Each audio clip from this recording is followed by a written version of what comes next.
Alors, merci beaucoup, Madeleine, pour l'invitation, pour cette bonne idée. Je m'excuse un peu auprès de certains qui m'ont déjà entendu, mais à chaque fois, j'avance un peu, je réoriente un peu. Oui, alors je suis mais, totalement, radicalement militante, engagée pour la justice sociale, contre le racisme, contre les inégalités, contre les privilèges, contre les rapports inégaux nord-sud, féministe, gauchiste, sudiste, tout ce que vous voulez, et totalement fière de l'être, à la fois engagée comme à l'université, mais aussi dans la société civile, où j'ai fondé une association, et je fais même plus la frontière entre les deux, et j'assume d'avoir dépassé complètement cette frontière, et je vous en parlerai un peu, un nouveau métier, un deuxième métier d'éditrice, puisque j'ai créé une maison d'édition.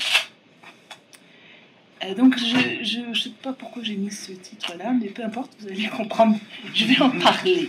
Bon, très rapidement, qu'est-ce que c'est qu'un savoir pour moi? Je réfléchis à ça depuis très longtemps, depuis un texte en fait que j'ai fait quand je suis allée en Afrique, au Burkina Faso en 1992, et que j'ai travaillé sur les savoirs des femmes analphabètes, et j'ai vu comment ces savoirs-là étaient traités par le développement international, mais aussi par les infirmières et les personnes qui avaient reçu. Et depuis ce temps-là, je réfléchis à ces questions-là, bon. Et donc, pour moi, un savoir, c'est un système d'interprétation qui est profondément lié, ancré dans un contexte. C'est un savoir commun, un peu comme moi. Je prends une analogie avec le langage. C'est pour moi un système d'interprétation du réel qui est constitué, socialement constitué, négocié, transmis, et qui se manifeste dans la pratique de façon articulée ou tacite. Là, c'est là que je vais vous montrer ma radicalité, comme m'a dit un jour un de vos collègues, déjà lui-même très radical. Mais j'ai compris récemment que la science a hacké le savoir. C'est-à-dire que pendant la modernité, et là c'est un récit alternatif d'histoire des sciences, je vous montrerai un grand schéma qu'on a fait là-dessus, c'est que la science s'est emparée du savoir en disant finalement le savoir ça va être la science. C'est pour ça que les discussions que l'on a, les nuances, tu sais, pour moi ça me renvoyait justement à cette séparation. Et qu'est-ce que ça veut dire hacker le savoir? Ça veut dire décider qu'on peut séparer un savoir du contexte où il est utilisé, où il a un sens, où il a été créé. Qu'on peut séparer un savoir de ses porteurs. Comment? Dans le texte, dans la publication. C'est pour ça que pour moi, la publication, c'est pas un détail, c'est intrinsèquement lié à ce que c'est que la science. C'est qu'on sépare un texte, on le publie, on le partage, et finalement il circule, et ça devient, comme tu disais, on parle de Hegel, machin chose, ça devient symbolique, mais on sépare un texte de son contexte. Donc séparation des savoirs, de leurs porteurs, de la question du sens. Et évidemment, pourquoi? Parce que du coup, le savoir scientifique se donne comme le seul savoir crédible, un scientisme qui est bien vivant. Et l'exemple que tu donnais, c'est parfait. C'est-à-dire que les sites même de sciences citoyennes sont complètement faits selon un modèle. Tu sais, il n'y a même pas à discuter là-dessus. Et s'ajoute à ça, je dirais maintenant, le néolibéralisme qui a hacké cette science-là pour en faire vraiment un produit, une marchandise. Donc c'est là, on est dans la marchandisation de la connaissance. Je sais bien que vous êtes principalement en sciences sociales, mais moi j'ai beaucoup regardé les sciences biomédicales, par exemple. Et je peux vous dire que on est à fond là-dedans. Marchandisation de la connaissance, compétition accrue entre les chercheurs, domination de la langue anglaise, je vais vous montrer quelque chose tout à l'heure. Et donc ça a généré ça, un sentiment de séparation entre la science et la société. Puis il y a plein de gens qui essayent de les rapprocher, ça n'a aucun sens. Même moi, je veux dire, ça fait pas longtemps que j'ai compris que ça n'avait aucun sens de dire ça. La science, elle est constitutive de la société, elle n'a jamais été séparée. Mais on a construit une perception de séparation entre les deux. Et donc moi, je vois une science qui est déshumanisée, qui n'aide plus à comprendre le monde. Et là, je ne parle pas de la bonne science sociale qu'on fait ensemble. Tu comprends? Et du coup, c'est une science qui est fragile à défendre devant les citoyens. Et là, je reprends Boaventura de Sousa Santos, qui parle d'une pensée orthopédique, d'une science orthopédique, managérialisée, qui n'a pas de sens dans un monde qui a besoin de sens.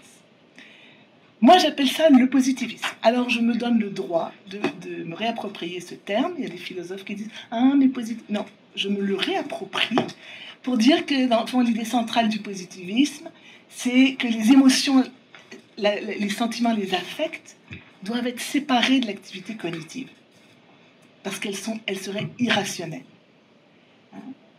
Et donc, selon cette épistémologie, la science doit s'efforcer de se purifier pour atteindre la vérité. Donc, c'est exactement la discussion qu'on vient d'avoir. Le langage scientifique doit se donner comme étant value free, etc. Vous connaissez ça. Mais pour moi, là, c'est toujours quelque chose qui est très présent. Je vous montre concrètement, dans le monde de la publication scientifique, c'est fascinant.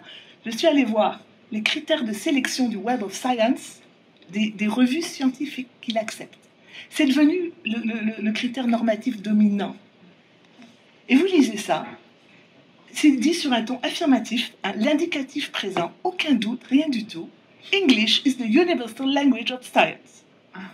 Puis ensuite, à la fin, il y a parfois des journaux excellents, des journaux régionaux excellents. Alors, ils veulent bien en inclure une petite proportion de chaque année. Donc, ces journaux régionaux, évidemment, tout ce qui est francophone, qu'est-ce qui n'est pas en anglais, quoi. Enfin, vous pouvez lire ça, c'est absolument fascinant. Et voilà, alors, Scopus, la base de données concurrente de Elsevier, pareil, va vous donner des critères, mais il y a toujours, par exemple, l'anglais, là, à la fin, English Language, Journal Home. Et donc, on a un système normatif en place qui est vraiment centré, là, je fais de la géopolitique du savoir, qui est centré aux États-Unis, ou bien, enfin, en tout cas, un système monde de la science. Et donc, ça donne ce genre de carte qui est absolument fascinante sur les publications scientifiques. Donc, comme je dis, pour moi, les publications scientifiques, c'est le cœur de la science. Je sais, c'est une plus belle carte qu'Émilie a trouvée. Et donc, c'est des cartographes qui se sont amusés à faire des anamorphoses. Et donc, vous voyez très clairement la publication scientifique. Enfin, vraiment, pour moi, c'est une représentation du système monde de la science dans lequel on est tous. On peut bien faire de la résistance dans notre Québec, là, mais on est pris là-dedans, tous. Et vous regardez l'Afrique. Et là, vous voyez que ça n'a pas de sens. Et c'est ça, moi, en ce moment, qui m'enrage. Et l'Amérique latine, ben, le Brésil, ça va, mais le reste... Donc, dans les pays du Sud, subalternisation des savoirs. C'est-à-dire, et là, c'est même pas volontaire, hein, c'est la puissance du centre. Je suis en train d'essayer d'écrire un article là-dessus. C'est la puissance du centre qui ne se rend même pas compte qu'il ne voit pas ce qui est autour. Pensez aux États-Unis, là. Nous, on sait tout ce qui se passe aux États-Unis, mais les Américains ne savent pas du tout ce qui se passe au Québec. Nous, on ne sait absolument pas ce qui se passe en Afrique. En Afrique, mettons la France.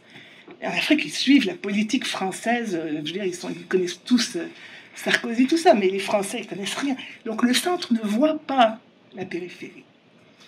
Et donc la science, c'est pas forcément qu'elle disqualifie, c'est que pour la science, les savoirs qui sont hors de ce cadre positiviste n'existent même pas.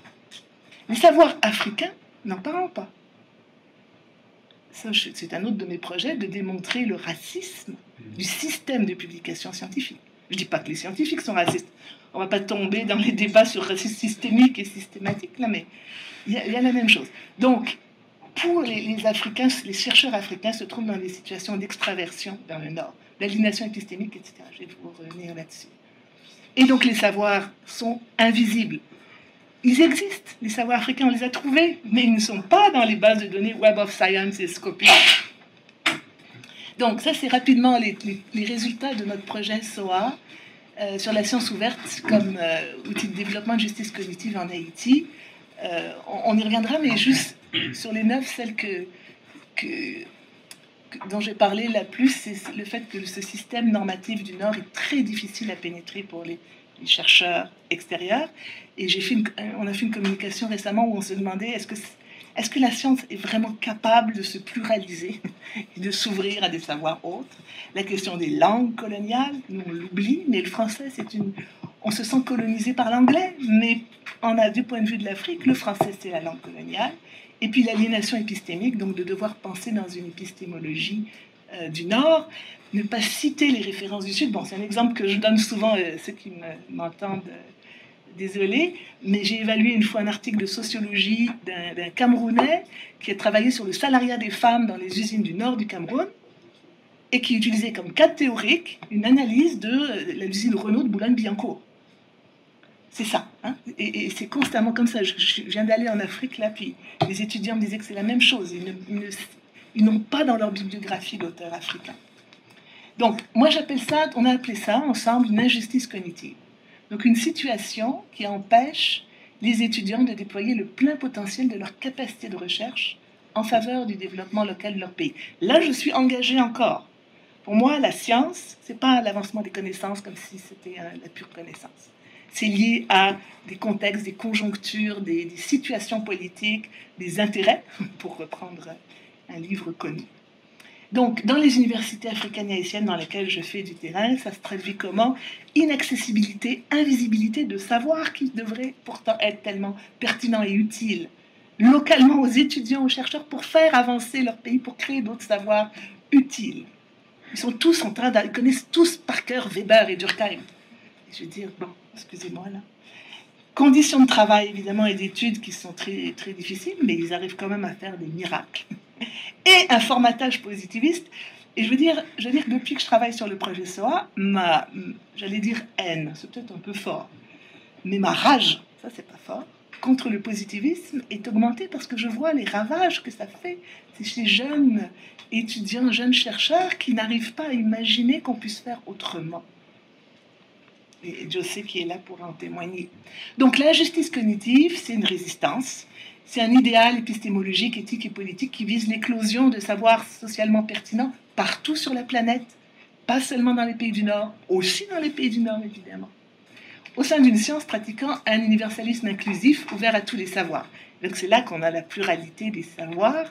Hein, pour moi, je m'inspire de la notion d'inclusivité, tout simplement. Mais en même temps, la justice cognitive, elle est très concrète. Hein, c'est la différence entre le concept de justice cognitive et de justice épistémique. La justice cognitive, c'est très concret, donc ça intègre toute la question du numérique, des conditions de travail, des conditions de vie. Et donc, et ça insiste sur l'empowerment des scientifiques. C'est-à-dire de dire, mais t'es capable de penser, de faire du savoir, Et là, on vient d'éditer un livre de Abdou Moumouni, qui est le fondateur de l'énergie solaire en Afrique dans les années 60, qui disait la même chose.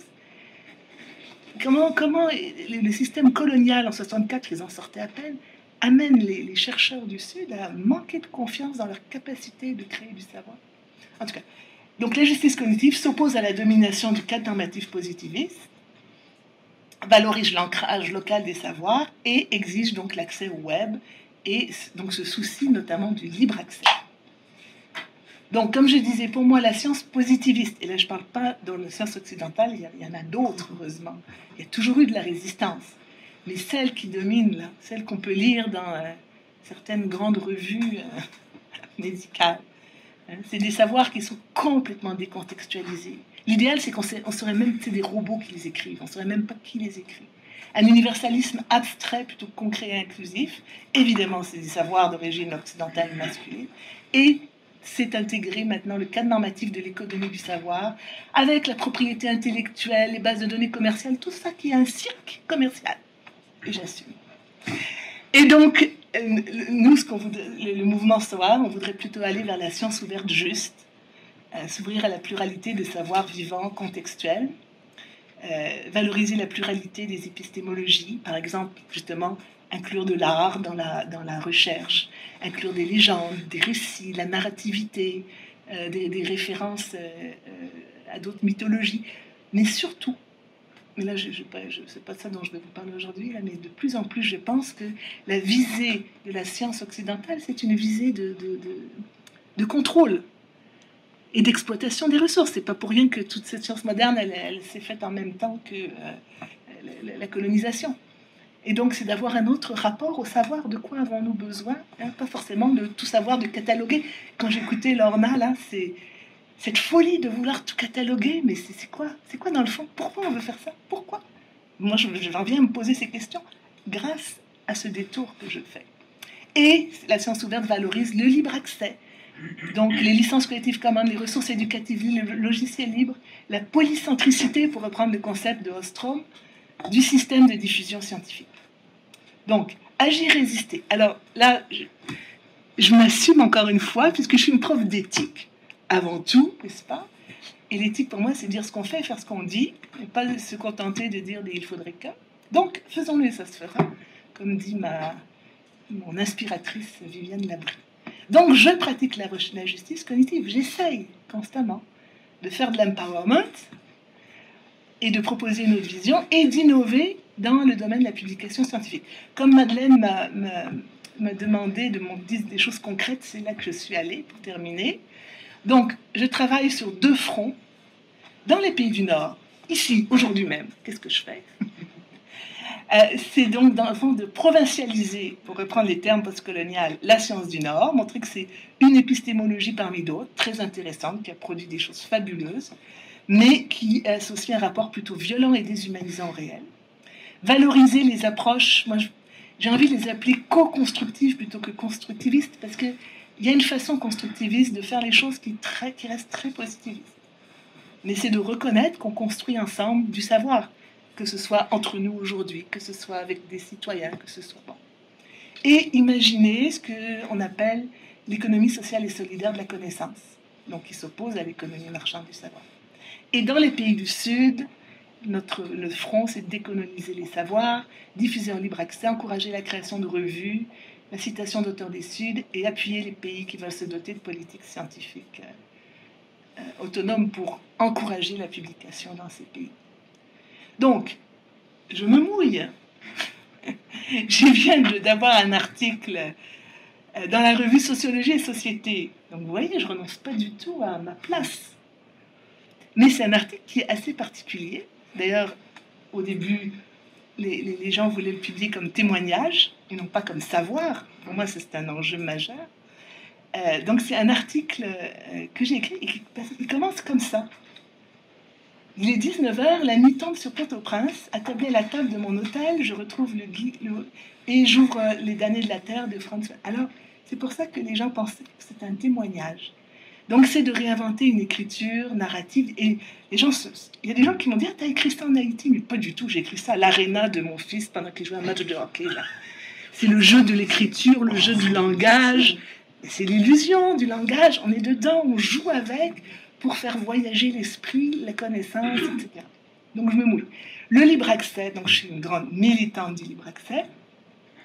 Ce que je fais, c'est que j'essaie de montrer, avec, par exemple, notamment avec ce guide, quelque chose de très apprécié partout dans la francophonie, c'est comment avoir accès aux ressources scientifiques libres, uniquement, sans jamais tomber sur des murs payants. Donc, on zappe Web of Science, et on zappe Scopus, et on zappe Kern, et on trouve quand même des millions de documents scientifiques. 5 projets révolutionnaires. J'ai mon complice qui est là, mais c'est vraiment révolutionnaire. Donc, on est en train de créer, on a créé d'ailleurs, un dépôt institutionnel pour 50 universités africaines d'un seul coup. Donc, la même chose que ici, Corpus, ou c'est une archive ouverte scientifique. On est en train de créer un réseau de boutiques des sciences et des savoirs en Afrique, francophone et en Haïti. On est en train de créer une plateforme Science Afrique pour héberger des revues africaines, des blogs, des forums, des réseaux de chercheurs. On est en train de faire un MOOC, concevoir un projet de thèse dans une perspective de justice cognitive et de créer une revue Les petits haïtiens qui sont des comptes rendus scientifiques en créole. Et puis je termine en vous parlant de ma maison d'édition. Je vous ai dit que c'était mon nouveau métier et qui, pour moi, fait partie intégrante à la fois de mon travail, ma responsabilité sociale d'intellectuel et aussi de mon combat pour la justice cognitive. Donc c'est une maison d'édition qui publie des livres en numérique en libre accès.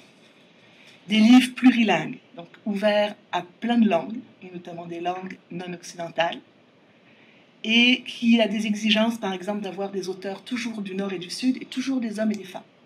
Et je me bats. Là, on vient de publier un livre, il n'y avait que des hommes, j'ai été chercher une femme.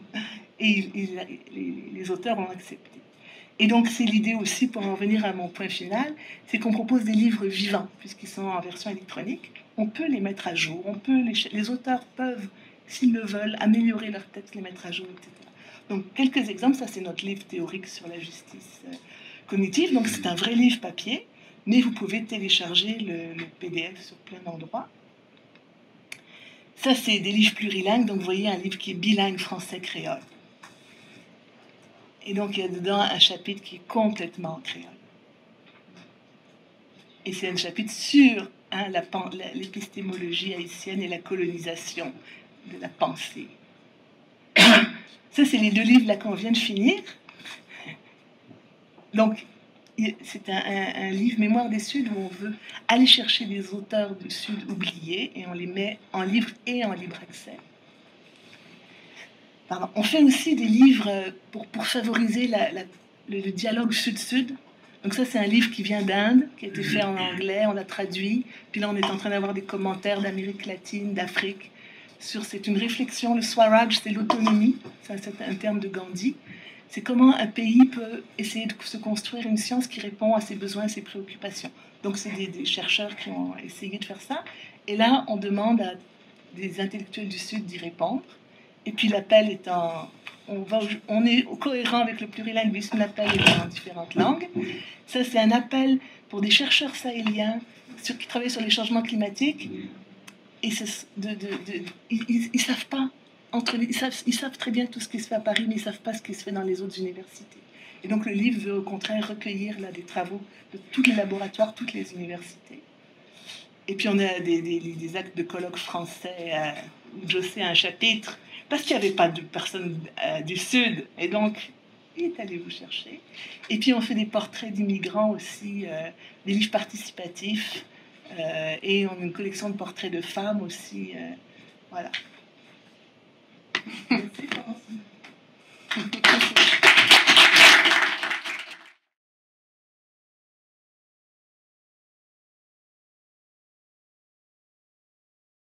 Merci beaucoup. Florence nous a parlé de ce qui peut être fait pour changer nos institutions, nos manières de faire. Je pense que je vais présenter l'autre côté de la médaille, c'est-à-dire le moment où nos institutions montrent les limites de leur élasticité. Si vous me permettez, je vais me tenir assez proche de mon texte parce que sinon, on en a pour l'après-midi. Donc, la réflexion que j'aimerais présenter aujourd'hui prend comme point de départ une question simple mais chargée de multiples paradoxes. À quel point une institution peut-elle se pluraliser? Quelle est la différence entre une évolution qui lui permet de persister et de garder sa centralité dans un champ particulier du social et un processus que nous pourrions dire de refondation, qui fait carrément naître une nouvelle institution? Mes propos seront ici plutôt généraux. Ils témoignent de mes efforts actuels pour tenter d'aborder de manière critique un triomphalisme qui, lui aussi, me semble assez général, détectable dans le discours public de plusieurs institutions de notre société, qui semblent hautement impressionner ces institutions par leur propre capacité à faire place au pluralisme dans leur fonctionnement. Les assises empiriques de cette réflexion viennent de travaux que je mène depuis une vingtaine d'années sur la place qui est occupée par les peuples autochtones dans la gestion des ressources naturelles. Dans ce secteur, comme dans plusieurs autres, comme le droit, l'éducation, la santé, l'industrie culturelle, les acteurs historiquement dominants aiment bien se vanter de la manière dont ils sont aujourd'hui ouverts aux besoins, préoccupations, intérêts et valeurs des peuples autochtones. Selon toutes les apparences, dans la gestion des ressources naturelles comme ailleurs, le monolithisme et l'intransigeance de la modernité solide et du colonialisme n'ont plus la cote. Pourtant, les processus de pluralisation observables dans les institutions de gouvernance des ressources naturelles n'ont aucunement freiné l'expansion d'un des compagnons de route historiques de cette modernité solide et du colonialisme, soit le capitalisme. En fait, comme l'a remarqué Chéri Pasternak, par exemple, la reconfiguration des institutions canadiennes sous le néolibéralisme semble très bien s'accommoder du pluralisme. Elle s'en accommode tellement qu'il semble légitime de nous demander, comme le fait cet auteur, si le capitalisme n'est pas en train de sauver le colonialisme. La transformation de nos institutions sous l'impulsion du néolibéralisme multiculturaliste produit des effets qui semblent émancipatoires, en particulier lorsqu'il s'agit d'étendre des droits déjà existants à des groupes qui en ont été historiquement exclus. Par exemple, l'extension aux Premières Nations du droit à participer aux profits générés par l'extraction des ressources naturelles. Mais cette pluralisation n'est-elle pas plutôt un effet des nouvelles conditions de reproduction des institutions néolibérales qui nous gouvernent? Cette ouverture à une diversité toujours plus grande de soi-disant parties prenantes accroît considérablement l'acceptabilité sociale des institutions dominantes de notre société, crée l'impression d'un progrès social et, au final, n'affecte aucunement leur soumission au capital et aux impératifs de croissance économique. Depuis leur émergence, les sciences sociales s'intéressent aux conditions de reproduction des institutions, à leur capacité d'inculquer et de maintenir des normes, aux conditions de leur résilience face aux conflits qui peuvent les traverser. Comment une institution résiste-t-elle ou cède-t-elle face aux contradictions qu'elle accumule nécessairement au cours de son histoire? Jusqu'à quel point peut-elle être réformée ou se réformer elle-même avant de se transformer en autre chose, en une nouvelle institution? En d'autres mots, à quel point une institution peut-elle se pluraliser avant de se dissoudre en une multiplicité de pratiques, de savoirs, de normes disjointes, ou encore avant d'entrer dans un processus instituant une nouvelle composante de notre structure sociale? Ces questions se posent dans un grand nombre de domaines de la vie sociale aujourd'hui. Nous parlons de la pluralisation du droit, de la pluralisation des pratiques de santé, de la pluralisation des savoirs mobilisés dans la gestion des territoires, de la pluralisation des savoirs et des épistémologies dans l'enceinte des universités. Mais si nous prenons l'idée du pluralisme et de la pluralisation au sérieux, nous nous butons rapidement à la question des limites de ces processus dans le cadre d'un ordre social institutionnel donné. Souvent, cette question est traitée d'un point de vue plutôt optimiste. Dans le monde universitaire, par exemple, cette pluralisation s'exprime par des termes comme l'inclusion, la diversité épistémologique, la décolonisation du savoir, voire même la conception universelle de l'apprentissage, nouveau terme à la mode pour signifier la volonté d'ouverture de nos institutions d'éducation supérieure. Le champ discursif mobilisé est sans ambiguïté celui du changement. On nous annonce une réinvention de l'université, l'aube d'une ère nouvelle, des disruptions majeures en vue, et ainsi de suite. En bref, et en contradiction avec les évidences les plus élémentaires de la théorie sociale, le discours dominant nous présente des institutions où tout semble négociable. Le culte de l'innovation n'est plus à démontrer à cet égard. À cette vision optimiste, que je qualifierais ici de triomphaliste, j'aimerais en opposer une autre. Je ne dirais pas que cette seconde vision est pessimiste. Elle ne l'est pas du tout, et pour cette raison, je la présenterai davantage comme utopiste. Donc, on pourra avoir une discussion sur le rôle de l'utopie dans ces approches. Évidemment, utopiste dans le bon sens du terme, il faut s'en dire. Revenons donc à ce discours de pluralisation. Mais cette fois, tentons de l'aborder en partant d'un postulat qui me semble fondamental aux sciences sociales. L'impératif premier d'une institution est sa propre reproduction, c'est-à-dire l'affirmation, la protection et le maintien de sa centralité dans un champ de la vie sociale. Cet impératif de la reproduction est souvent confondu avec l'inertie des institutions. Comme le temps est court, permettez-moi d'aller droit au sujet. Je propose ici de voir la reproduction d'une institution comme une dynamique qui concerne le maintien de ses caractéristiques essentielles et l'inertie comme une dynamique qui concerne le maintien de ses caractéristiques plus contingentes ou superficielles. Par exemple, le maintien du découpage entre telle ou telle discipline peut être vu comme une manifestation de l'inertie de l'université. La place de l'université dans la société n'est nullement menacée par les décloisonnements disciplinaires, la la multi ou l'interdisciplinarité, ou les programmes intersectoriels. C'est le choix. Au contraire, la déstabilisation des frontières héritées des siècles antérieurs est souvent vue comme un sain dépoussiérage de dynamisme, de réinvention. Et voilà que nous retombons dans le discours optimiste face aux possibilités de pluralisation. Mais la reproduction de l'université est autre chose. Elle concerne, par exemple, le statut de l'université comme arbitre entre les savoirs admissibles et inadmissibles dans le débat public, entre les épistémologies sérieuses et loufoques, entre la rigueur de pensée et le n'importe quoi. Le sens spécifique à donner à chacun de ces termes varie selon les époques et les contextes, mais l'identité même de l'université est dépendante de ces pratiques d'arbitrage entre les savoirs. Qu'adviendrait-il, par exemple, dans un cours sur la décolonisation, si j'attribuais un A+ à tous les étudiantes et étudiants, en invoquant le fait que de discriminer entre leurs performances serait ni plus ni moins qu'une violence épistémique à leur égard? Je suspecte que non seulement mon employeur ne sera-t-il pas très impressionné par mon travail, mais aussi que plusieurs personnes suivant le cours se sentiront lésées par ma contravention aux règles du jeu. Bien sûr, nous pouvons imaginer des universités populaires, des universités citoyennes, des universités nomades, mais je proposerais que celles-ci soient vues soit comme des extensions de l'université normative, soit comme de nouvelles institutions concurrentes à l'université, qui sont en émergence et distinctes de cette dernière, mais existant encore dans les interstices de la structure. Pour le dire succinctement, il existerait un certain seuil en deçà duquel la pluralisation peut être vue comme une simple mise à jour de l'institution universitaire, une simple victoire contre l'inertie, et un seuil au-delà duquel la pluralisation des savoirs participe à la fondation d'une nouvelle institution. Le passage de ce seuil est caractérisé par le moment où la structure en place commence à résister au processus de pluralisation et à l'entraver activement. Si l'on revient à la pluralisation des savoirs dans la gestion des territoires au Québec, par exemple, nous voyons ce passage s'opérer lorsque le gouvernement fédéral tente de rendre obligatoire la prise en compte des évaluations environnementales fondées sur les savoirs autochtones dans le processus d'approbation des projets extractivistes. C'est dans les nouvelles ces jours-ci. Le gouvernement du Québec a dit la prise en compte des savoirs autochtones, ça va jusqu'ici et pas plus loin. Au-delà de cette limite, c'est la souveraineté, ou en tout cas le domaine de compétences du Québec qui prime. Donc, j'ai pris le temps de m'attarder sur les distinctions entre les changements superficiels et les changements structuraux pour tenter de mettre en évidence deux éléments qui me semblent importants pour penser le processus de pluralisation des savoirs revendiqué par nos institutions actuelles.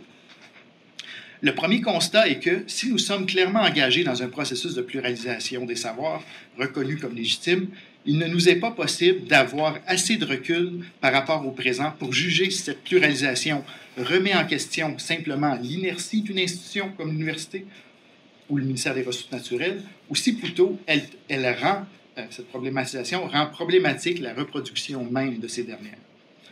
Le second constat est que, comme nous pouvons déterminer clairement laquelle de ces deux dynamiques est à l'œuvre, le brouillard qui entoure le processus de pluralisation actuel les transforme en terrain privilégié pour le jeu des imaginaires politiques. La pluralisation des savoirs mène-t-elle à la démarginalisation, ou plutôt à la cooptation des manières d'être, des savoirs, des sentiers historiquement exclus des institutions? Un certain principe de précaution semble nous inviter à présumer que la pluralisation des institutions de la société néolibérale participe d'une forme de cooptation. Même si nous semblons nous trouver dans des processus émancipatoires et positifs de pluralisation, cette dernière peut en fait être lue comme une condition nécessaire à la reproduction d'institutions profondément inégalitaires, voire violentes. Donc, inclure, et je vais conclure dans ce sens-là, inclure et exclure à la fois. Il peut sembler paradoxal d'affirmer que le pluralisme renforce la reproduction des institutions néolibérales. Ne leur reproche-t-on pas, après tout, leur prétention hégémonique? La contradiction apparente ici se résout assez facilement si on prend en compte que le multiculturalisme néolibéral opère discursivement sa rupture avec le colonialisme en représentant ce dernier comme un manque d'inclusion dans des institutions dominantes. Donc, pas le colonialisme comme la répression d'institutions qui sont en compétition, mais plutôt comme un déficit d'inclusion dans l'université, dans le domaine du droit, dans les soins de santé, etc. La manière de combler ce manque d'inclusion et par conséquent de nous réconcilier avec le passé colonial, dans cette vision néolibérale, consiste donc à pluraliser les institutions sans en changer la logique fondamentale. Donc, je conclurai ici peut-être avec deux pistes d'analyse, pas évidemment pour dire que la pluralisation n'est pas souhaitable, ne devrait pas être un idéal, mais plutôt que pour dire que la manière dont elle semble se produire dans le contexte néolibéral doit être abordée au moins avec deux pistes critiques. Donc, la première, c'est évidemment de faire attention au risque de concevoir les institutions dominantes comme des institutions statiques. Ici, je renverrai à certaines réflexions de Marcel Gauchet sur ce qu'il a appelé, disons, dans l'État moderne et encore plus, à mon avis, dans l'État néolibéral, il a appelé ça la valorisation de la capacité d'écart actif garantie par l'État. C'est-à-dire que ce qu'on voit se mettre en place avec la critique des autoritarismes, c'est plutôt l'État ou un ensemble d'institutions qui deviennent garantes, qui deviennent gardiennes d'un jeu où elles permettent aux points de vue divers de la société de s'exprimer, mais où elles restent centrales dans leur expression. Donc, le grand dynamisme, en fait, des institutions néolibérales est dû à cette capacité qu'elles ont de permettre l'expression de toutes sortes d'identités et de toutes sortes de points de vue, dans la mesure où on ne touche pas à l'ADN même de ces institutions-là, qui est de servir le capital. La deuxième piste, disons, de réflexion critique sur ces processus de pluralisation, je l'emprunterai à Pierre Bourdieu, voilà. Qui parle de la translation des inégalités. C'est-à-dire que la possibilité de devenir une partie prenante, d'être écouté, d'exprimer ses formes de savoir et de ses manières d'être, ne peut pas être évaluée ou comprise en regardant la trajectoire d'un seul groupe. C'est-à-dire, c'est pas parce que les savoirs autochtones sont davantage représentés dans nos cours universitaires ou sont davantage représentés dans nos écoles d'été ou dans notre profil d'embauche de professeurs que nécessairement les écarts entre les savoirs autochtones et les savoirs dominants et fondateurs se réduisent. Donc, cette idée de la translation des inégalités veut qu'il y ait un déplacement concomitant de, on peut dire, des sites de pouvoir et l'accession, par exemple, aux études supérieures, en soi, n'est pas un gage de démarginalisation, c'est peut-être un gage d'assimilation et de cooptation. Donc, on doit avoir un portrait plus vaste. Et finalement, je reviendrai sur cette notion justement de cooptation qui doit vraiment être prise en compte quand on regarde justement des efforts d'augmenter l'inclusivité et l'inclusion de plusieurs institutions. Bon, on va éviter le point final, mais il faut être attentif justement aux dynamiques qui justement peuvent devenir très... disons, des dynamiques d'absorption de la différence plus que véritablement de prise en compte du potentiel critique de cette différence. Donc, je vais arrêter ici. Merci.